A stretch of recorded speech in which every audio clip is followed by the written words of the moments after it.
Thank you for being here.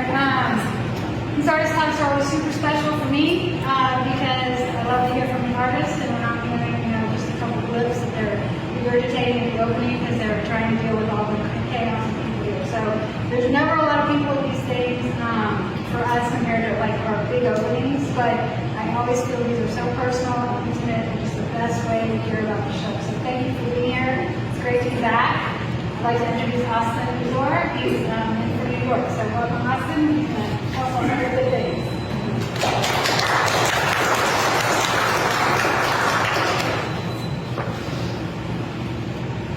Am I supposed to sing?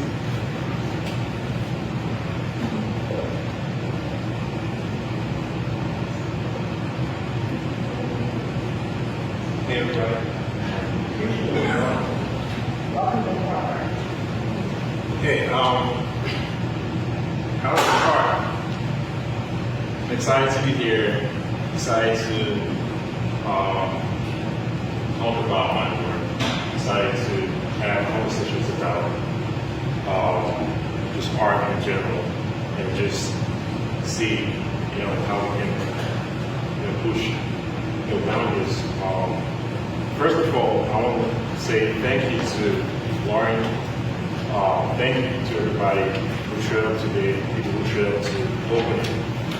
This would have not really been possible without, certain individuals, putting in work. I remember when I walked in the first day, it was just this feeling, there's this excitement about, having to really pull something like this off. And I'm really grateful that we were able to do it, despite all the challenges. So I probably want to talk about, my practice from day one, leading up to this point. I graduated from UNT. I had my MFA a couple months ago, after 3 years in Denton. So it's been a wild journey. I have some of my former schoolmates here, and it's always fun, having to be part of a certain kind of community and grow with that community. I'm not originally from Fort Worth, neither am I from the US originally. I'm from Nigeria, so having to always, move from place to place and having to, create this new family and community as I move, it's a thing of, joy for me, and I always cherish, things like that. So starting my career in Nigeria, I graduated in 2013, had my bachelor's from the University of Nigeria, and University of Nigeria is known for pre-conceptual, nature of pushing, narratives as storytelling and just more basics. And schooling there was some sort of opened up a whole lot of conversations for me as someone who really loved storytelling. And even though my style kind of differs from the style that the school propagates, I've always wanted to kind of embed this quality of storytelling that was very personal, some sort of had something to do with people and the interaction that comes afterwards. So when I moved from Nigeria to US with my family in 2016, I still make work like I normally would do, and mostly because of my figurative background and things that I normally would gravitate towards as far as the traditional methods of painting and just color exploration. But I didn't really have much of narrative, because I was more just existing on this plane where it was more like social commentary. Anything that happens around me, I react to it. long-term, short-term, but I'm just like a sponge. I'm absorbing all these, things. So for a while, I just would experiment just so I can keep, pushing those boundaries as to like how I can keep doing the same things. But I think in 2018, when I applied to grad school, I just wanted to look for an excuse to not wake up every morning and go, to this retail job that I had. Because I think after 3 years, I had like 3 jobs at one point, working UPS, Lowe's, and car wash at some point. So the experience in the US was like, I just wanted everything, just wanted everything. But shortly after all that, I just felt like it's time to start making art again. And this time around, like probably something very much more intentional. So getting to graduate school was a turning point for me because I wanted to always find that community where I could sit down and discuss art. We just be there for each other and be part of, just a system and understand how that contributes to the larger picture, because I never really felt, like I belonged in a bigger circle, but I felt like I could at least peek into it and see, what's going on there. I felt like the best route was to go through academia, just get into graduate school. Even though I already been promised I was never going back to school after my undergraduate degree. I don't know why we keep doing those things, going back on the promises, we make to ourselves. Just like right now, I'm Alfred teaching, even though 5 months ago I told some of my friends that I'm never going back to the academic, thing again. So it was really fun that I had to just start over. I already had so much going on that having to start these conversations in graduate school was really exciting for me. And shortly after graduate school started, I started pushing myself to develop, this language. I already had the skill set and technique. I already had so many things going for me, but I wanted to really, be able to express myself the way I wanted and not the way people, thought I should. And that quickly made me into this person that, I begin to question everything. I begin to interrogate things. And that led to just me talking generally about migration, because that was how I felt. I was a migrant, and I was always obsessed with the news. And at that particular point, there was this whole conversation in the news about, the African migrants. And that's when I discovered, you have multiple status, and the ones that are like going the hard way, having to escape hardship, war and all of that through the sub-Sahara, on foot, and traveling for days and getting captured and getting to this whole mess where it eventually end in the Mediterranean. And the story was, just so intense, but I couldn't connect to it because I had an opposing or very different kind of understanding as to migration. Because I have a green card, I'm here, I have my papers, and I flew in here, I go through rough patches. So that was just this whole disconnect that I felt like I was not equipped enough to tell stories about, the migrants who died, at sea, when I can't even imagine what it's like to be out there by yourself, in this orange, life vest, and you just, see a blue, sky and blue waters just by yourself. I couldn't relate to it in a way that I wanted to, that I decided to start telling stories as to, mirroring the experiences and more the psychological trauma that could be shared. So that opened up another conversation about, otherness, existing weird spaces and just the trauma of existing in between. So I started exploring on that, making explorations on just how that's possible and how to reconcile those situations.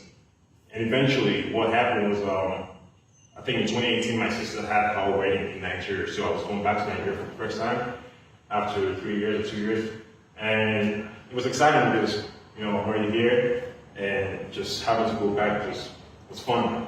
But as soon as I touched down Nigeria, I found out that there was a whole lot of things that changed, and that was I would say heartbreaking because I always felt like this individual who spent 24, 25 years of his life in Nigeria, and there was nothing that was going to take out, the Nigerian me.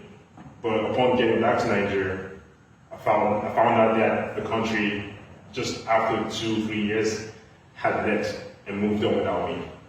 So there were areas I couldn't account for. There were things I couldn't really be part of because I'm being perceived as a foreigner, and it's exciting, but I never really wanted that.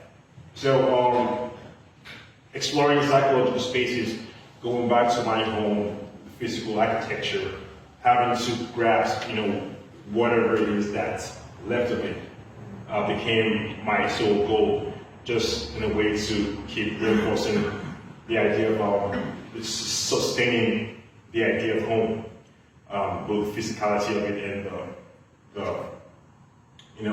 the psychology of it. So the spaces, I started exploring those spaces, and it was weird because I didn't belong there. I didn't belong here, totally, because from a mile away you can tell that I'm not from here.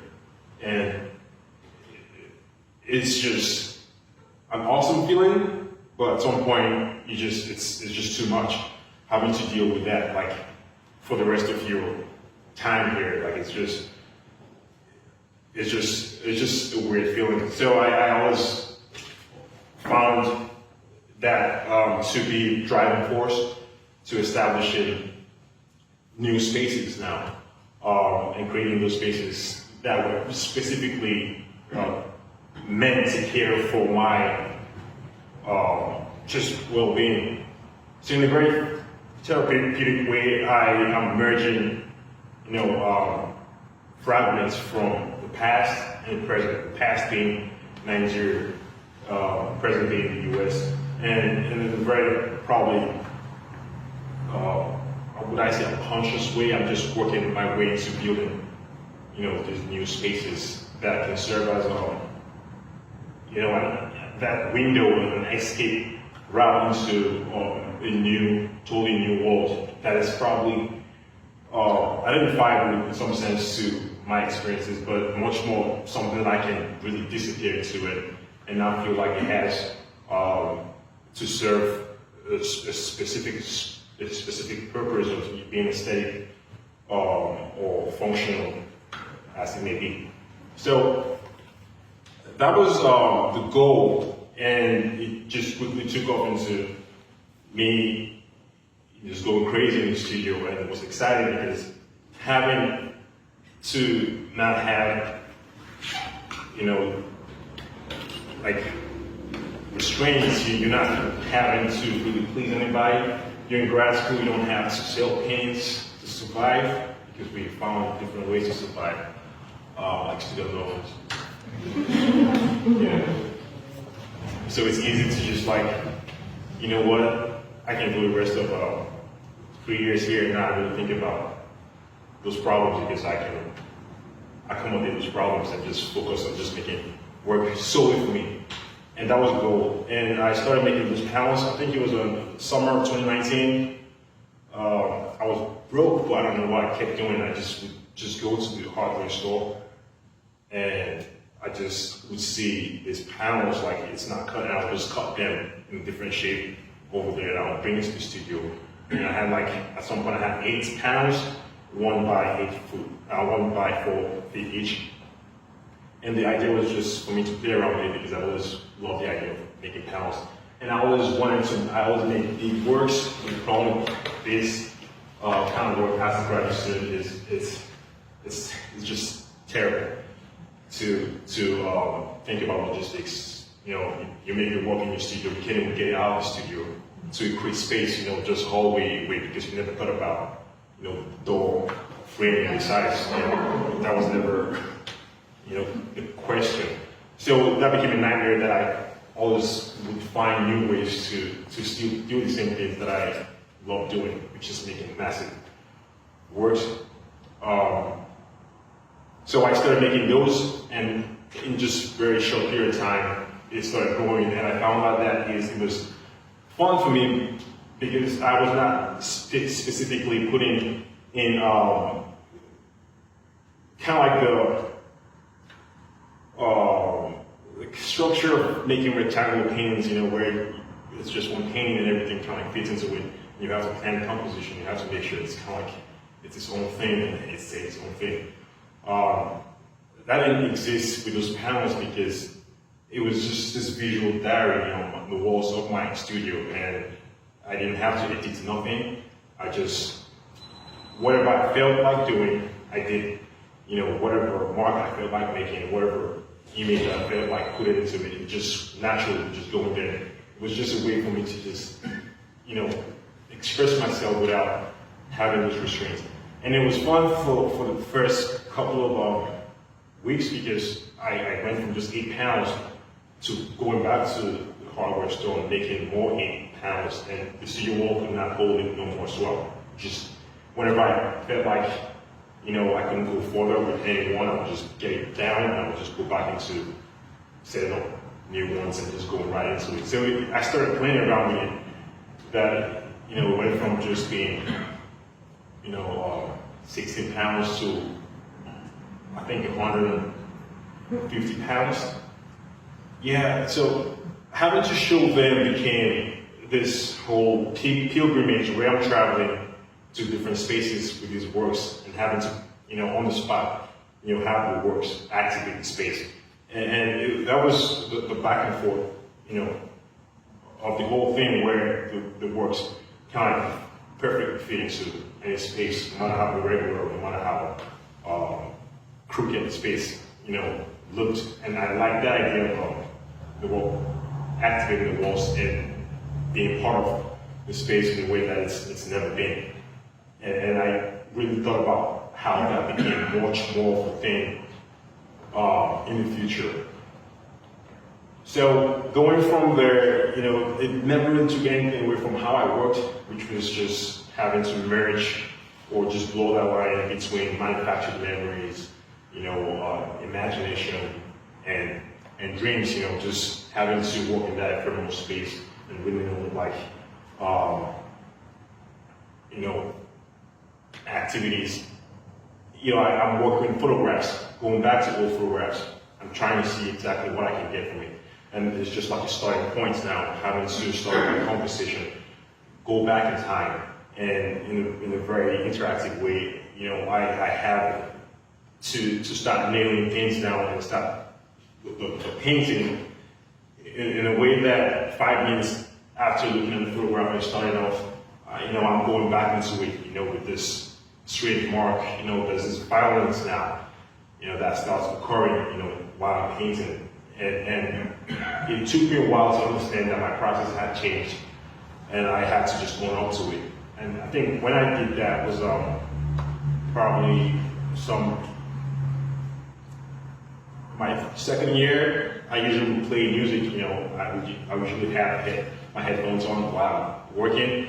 And for that particular day, I don't know why it just died on me. So I was working and I just realized, oh my God, I think I'm a different person now.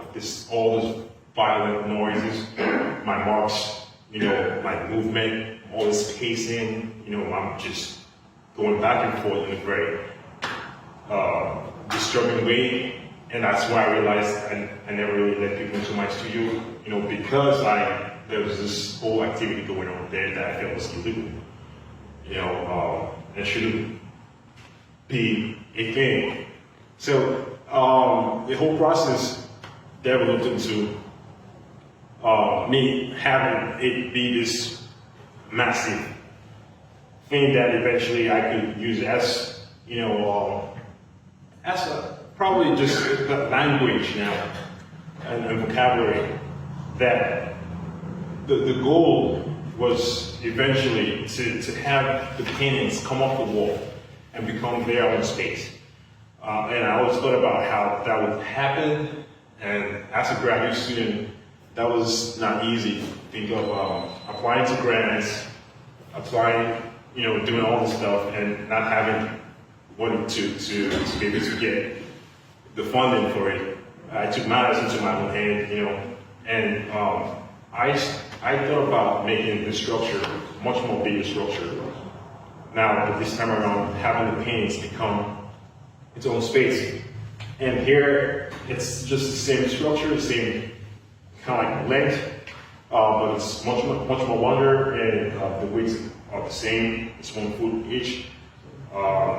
So what's happened is I'm developing this kind of like structured mechanism that I can easily, without help, install and deinstall.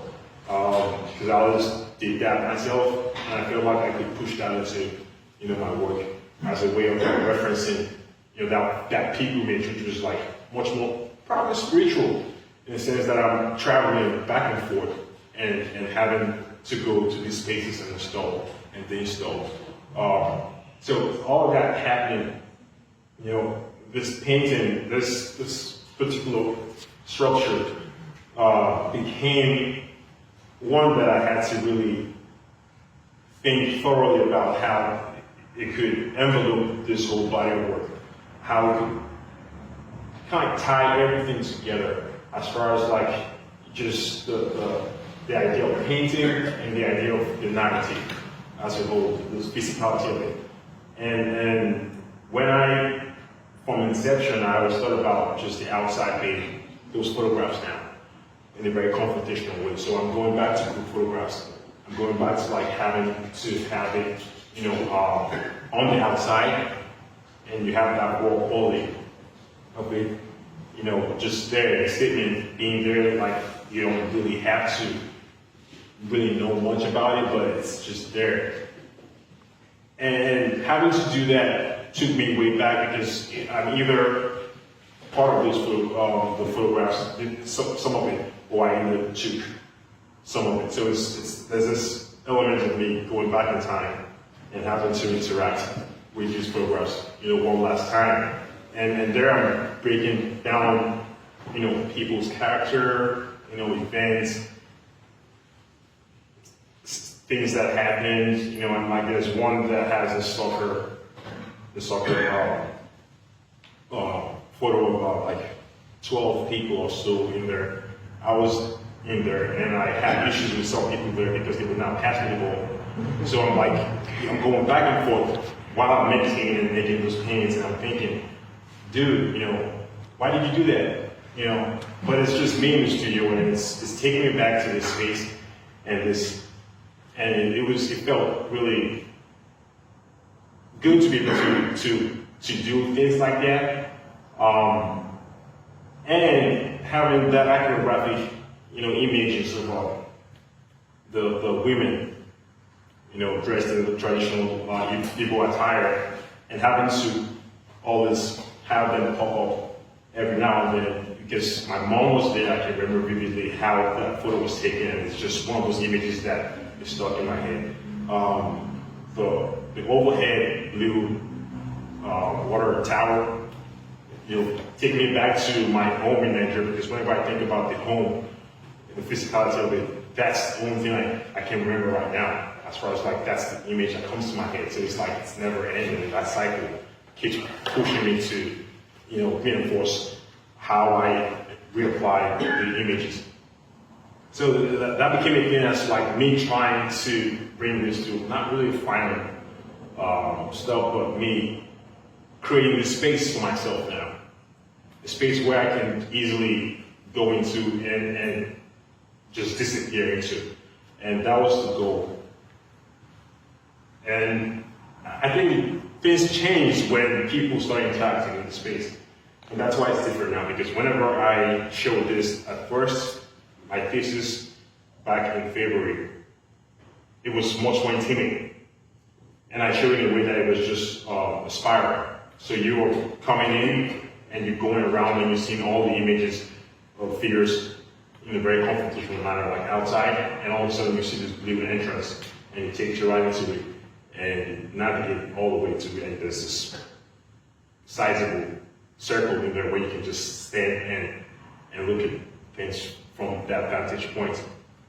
And that was how I originally wanted it, because I felt that was that introduction to the exterior and interior, kind of like my understanding of the past few years of my life. You know, those elements, those things those stories that I've kind of had, that I've always moved with, and I've always gone to the next place with. I felt like this was like me kind of bringing all of it into just one piece. And it was really, really personal. And that's why I felt like I couldn't replicate that whenever I showed it again, because I feel like it was very, very intense the first time I did it, that I had to do another iteration. I had to just try something else, just to make it easy on myself. Because I felt like walking into the space and having people just go in and out was just this weird feeling about it. And that's how I got this piece figured out. And this one right here, I was dreamt of like just walking into a space and they tell me to do whatever I want to do. And that was what happened here. For the first time, I don't know, for the first time I walked in here, we're just talking and Lauren was like, just whatever it is you want to do in this space, just do it. Everybody wants to hear that because I had crazy ideas and I was just like a kid in a candy shop. And we just were looking at this and I said, I know what to do with this. And it was challenging, but I just knew that it would have to go with everything I was working on, which was having a new show and merging new works with older works, and the way that we created new meanings now. And the new meanings, kind of coming from the place where I've traveled with this work, I've migrated with this work into multiple spaces. I've created new ones that kind of like tie to the older ones. And now I'm creating much more newer ones in a space that that wasn't originally meant to have works created for those spaces. And just to bring it to this close where I can see how the new can influence the old and how the old can influence the new, and how that can become just an entirely new conversation and start afresh. And that was how this came about. And the theme with this one was more like consistent with the theme I started exploring late last year and early this year, which is more of that religious connotation to my background as a Catholic, in Nigeria. As an altar boy who went to seminary school. I had so many questions that were unanswered, and I felt like I have dove deep into this place now where I'm trying to uncover so many things that this was the right time to start asking those questions again.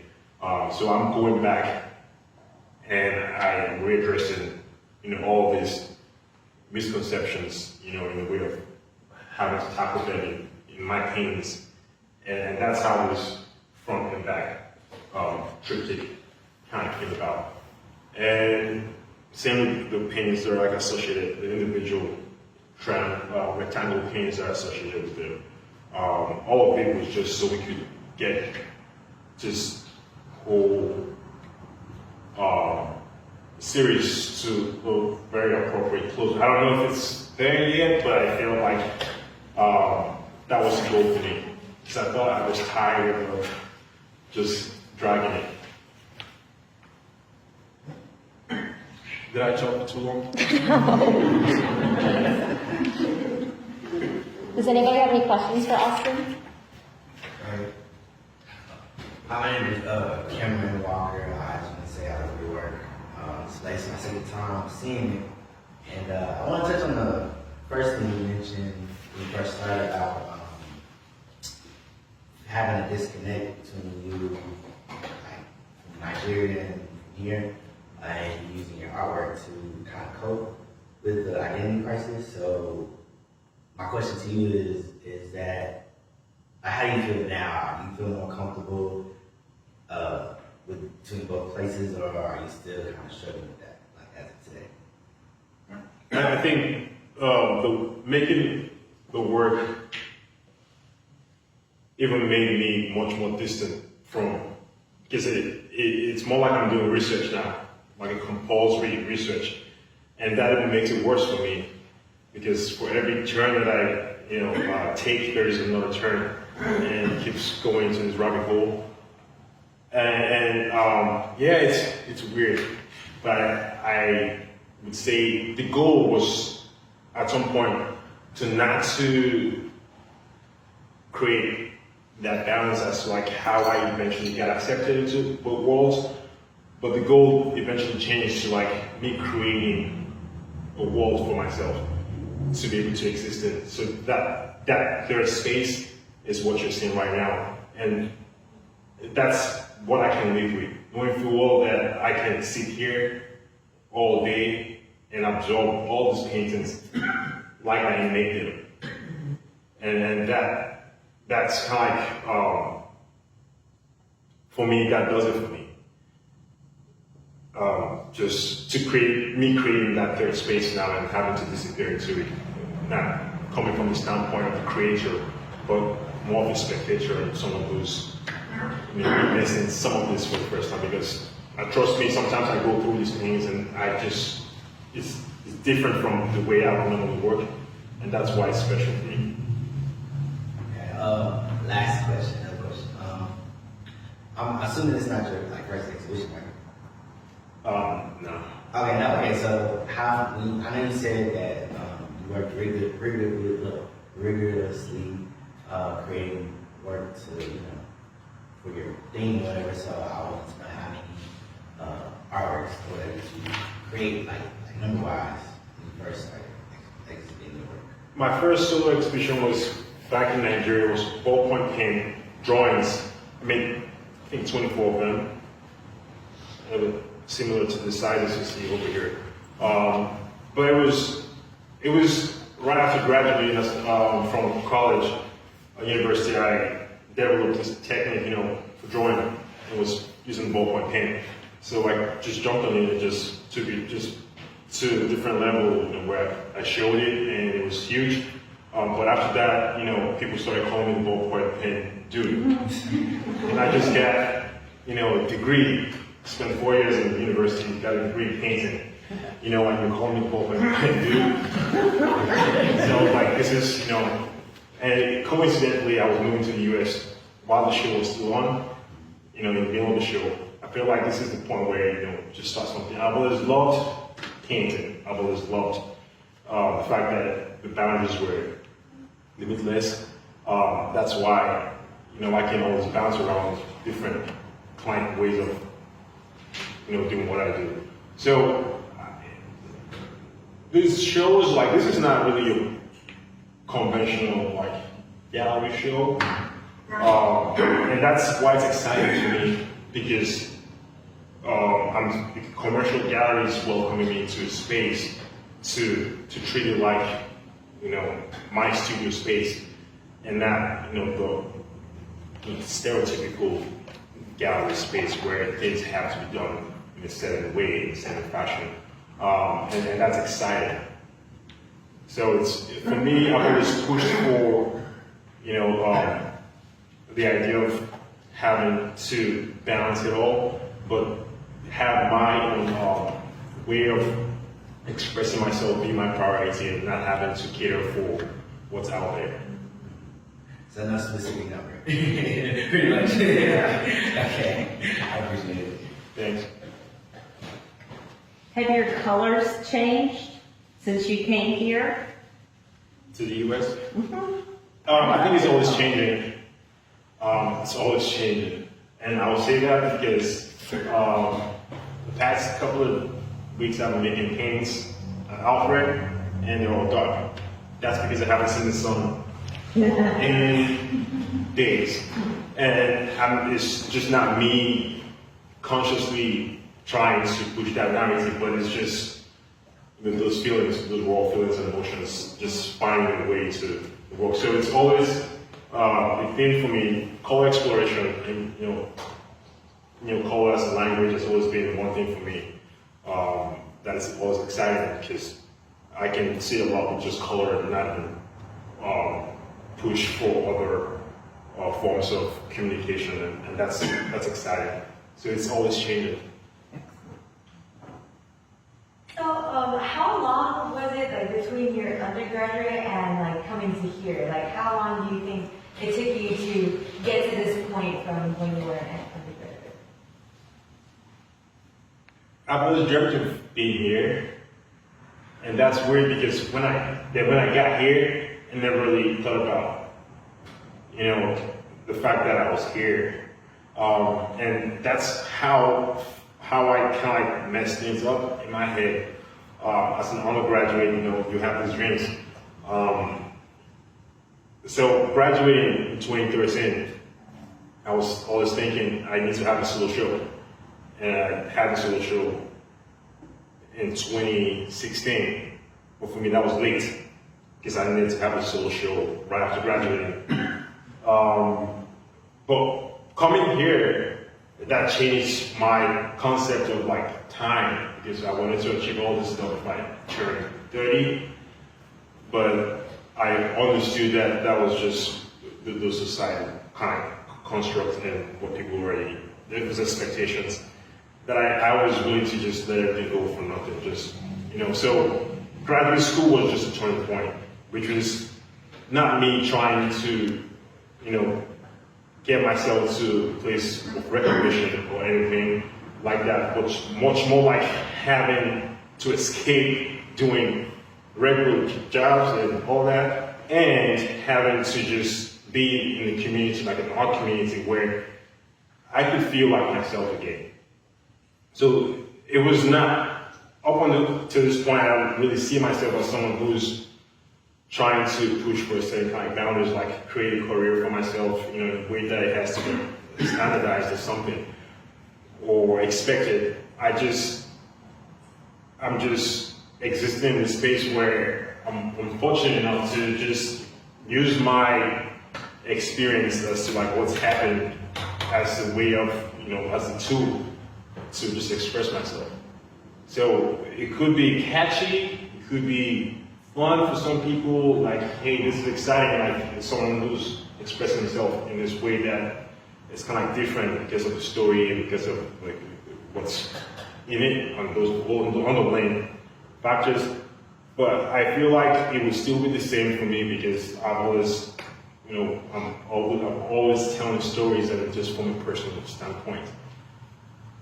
And so, for example, when you were, let's say, when you were saying you were working at Lowe's and UPS, were you still creating art at that point, or was there just an uninspired moment, and what made you come back to it? No, I was creating art. For me, I was creating but probably not to the level I wanted to create. So I probably make paintings, but it would take forever to and I wanted them to be masterpieces, so I would just keep going through all this process, that never really got me to the point where I really should be at. It's just expressing myself.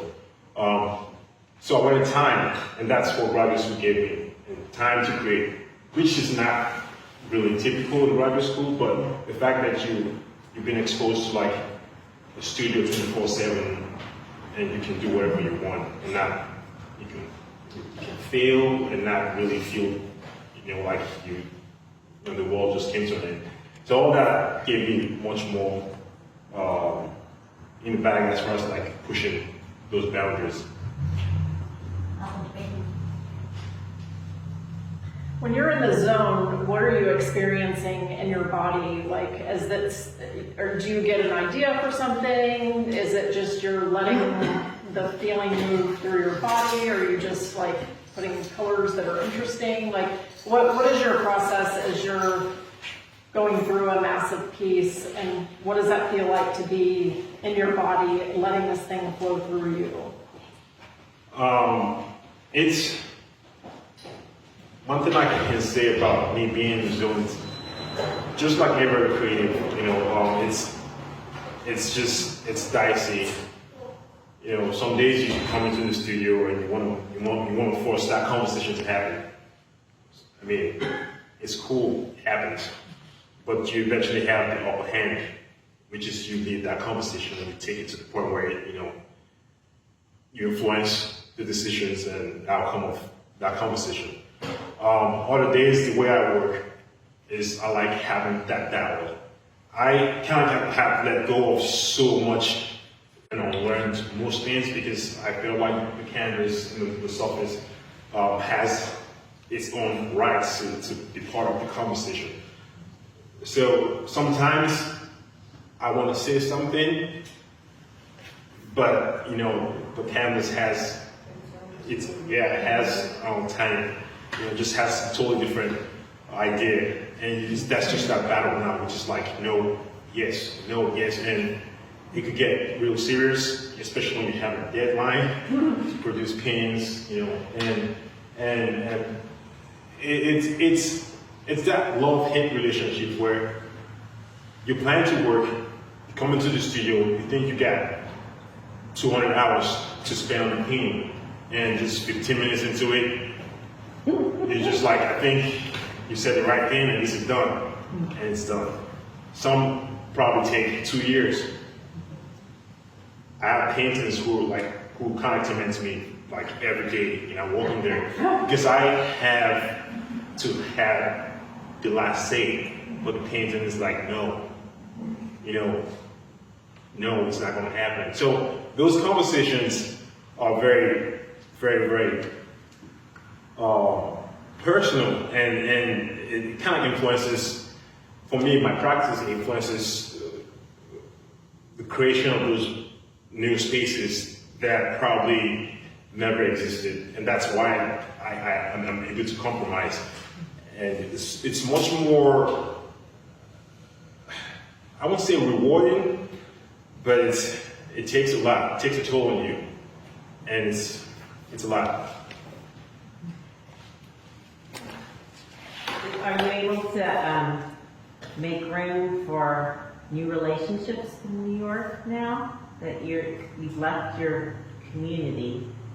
How do you find new?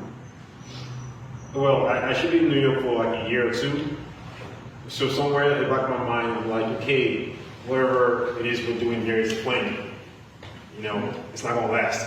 But it's exciting having to tap into just a totally new environment.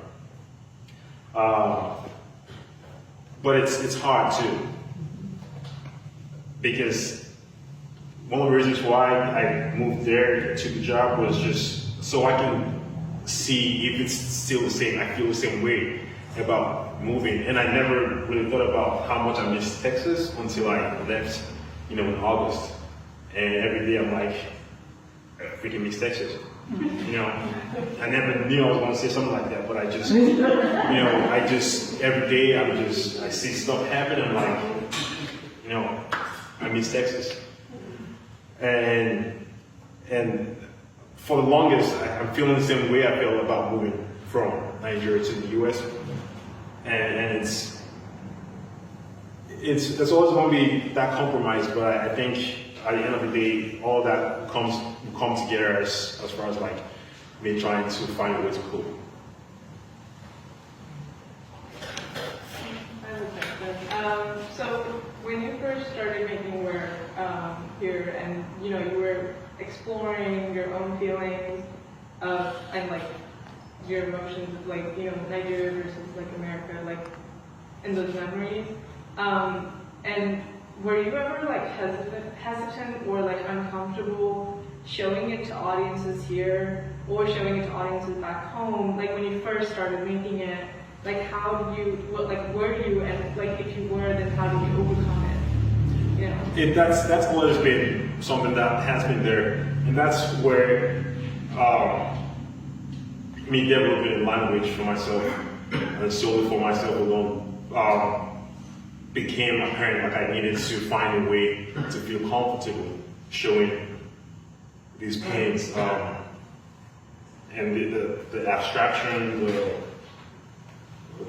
the construction, making and making, the idea of just presence and absence, coming and going. I just played into that in a way that you can see those physical kind of like actions in the work, and most especially the fact that I'm making stuff that is so personal. And sometimes I get asked so many questions that people really want to be invested. I understand how that plays out, but subconsciously now I'm working against that, which is I can totally show a painting that just has been blurred out, has so much of the information, so much erasure. Not because that's how it started. Some paintings start with multiple figures, 100 figures, but they end with not even one of it, because I eventually got rid of it. And it's a long process of trying to find a way to go through the process, get what I want from it, as far as like tapping back into the reason why I'm making the painting in the first place, and leaving the final frame. Like after you make 1,000 paintings and you end up showing one, within the framework of having 1,000 versions of the same painting. And if I decide to show this, it's because I'm much more comfortable knowing full well that it's not as direct as it would be, a confrontation as it would be, that I can actually live with it. I know full well that I've got past that stage, up to the stage where it's accessible to the public, and not very scary. So out of the 140 that you made, there are ones that we're not seeing that are probably a lot more personal, that are not as blurred out, is what you're saying, right? Most of them were actually shown, but the way I show them, you probably will not be able to break it down like that. I see sometimes I'm walking around and I see people who gravitate towards a particular painting, and they just love it. And I'm like, I wish you knew exactly what the painting was about. You would not like it the way you do it now. And that's just personal. Does that feel like any redemption there? No. No? No. It's just they missing it. I don't have to, make people understand exactly what's going on in the painting. What I mask it with is just those feelings, which is sometimes you gravitate towards it because of what's happened there, the history of just what's, really occurred in the painting, and not really because of the final version of it. And that's usually okay, with me.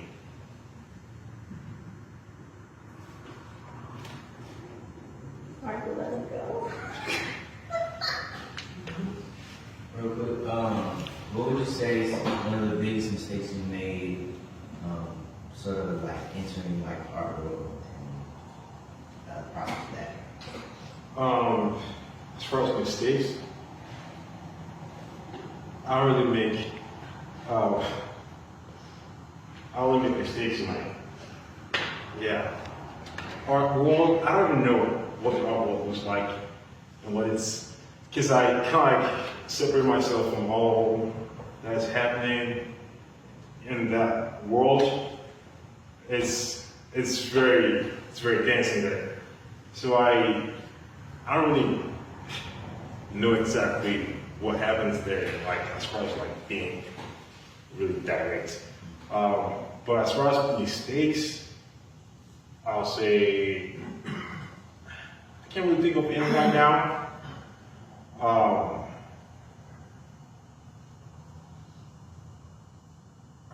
Yeah, that's a tough question. Trying to meet other people's expectations? That's a good one because as a young artist, definitely you're making paintings for people. You got this skill set, you got this whole thing going, and you turn this into a machine that's producing just so you can mirror the expectations of people or match that expectation. And that can easily take you away from where you should be at the same time. So I didn't really make that mistake, but I found out that I was about to start making that mistake because I'm thinking about, what people like, what people gravitate towards, and how I can make it even much more accessible to them. And that's me compromising now my standards and practice just so I can meet in the middle. Which is not bad. Sometimes you can do that just so you can meet in the middle, but when it becomes overwhelming, when it's just 360 kind of like situation where you're just solely you like people pleaser now, you're just doing it because it's cool and people love it and you just want more of it. I just, for the fact that I give up some certain things, like the ballpoint pen thing, I've had people walk up to me and just like, hey, this is what you should be doing, but it's not, I don't think that's appropriate. And it can actually hurt someone's career, like having to like listen to people say stuff like that. So I feel like that could be a mistake, but I was able to regret it. But having to really just put myself in a situation where I'm not making work for people, but I'm just trying to just express myself in a way that I can live with these pains, knowing full well that I created a world, for myself. Yeah. Please ask an easy question. So there's this sort of like illusory, dreamlike quality to a lot of things, right? And it really seems like it's kind of like immersive looking, like you're into a whole. And so you discussed like viewing or trying to like explore the third space and you have like, is this manifestation of like kind of like a dreamlike state something that's like an exploration of that, or like is it potential, or it's like this really like looking at this is almost like a fever dream, like in a really good way, right? Where it's like this really immersive looking like the psychic vivid dream. Yeah, I always had an inclination to like go that route, like so me making this kind of works to look similar to this dream state is that manifestation now, but in a way that it's not completely, solely in that state.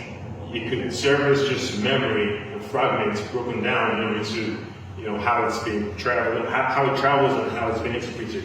The fact that it's not, you're going in and out, like you have that piece over there, you're having like, that zoom in and zoom out, you're having some of it physically, being tactile, and the quality of reality of the presence in there is stronger than some of the other variations that are like so blurred out and so distant. So that back and forth, it's just that constant reminder that this is not solely a dream.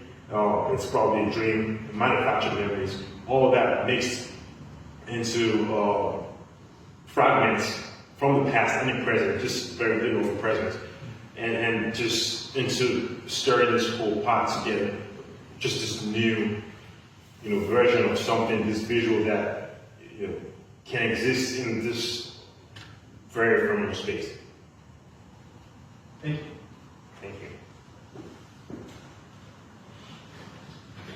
Okay.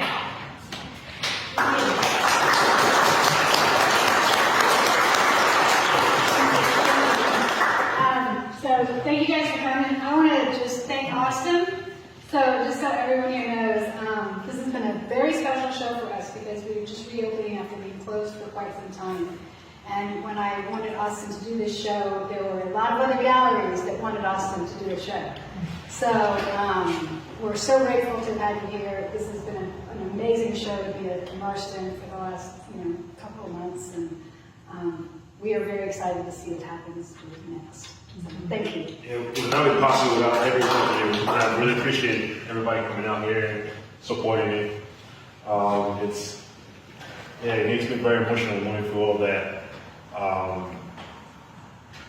You know, all the work I put into it actually gets recognized by people actually experiencing the work and just letting me know that, you know, they can relate to, you know, what I'm trying to say in some sense. And that's the goal. The goal is not to be able to bring my experience and, you know, just overload, you know, just put that stuff on everybody, but having each individual have some sort of like experience with just moving, migrating, switching jobs, going to new places, experiencing new things, and what that does for you. And having to see people, you know, interact with me and tell me exactly how they feel about just the work in person makes me, you know, feel good and better. And I really appreciate, you know, you all coming out and just making it happen to me. Thank you. Thank you guys.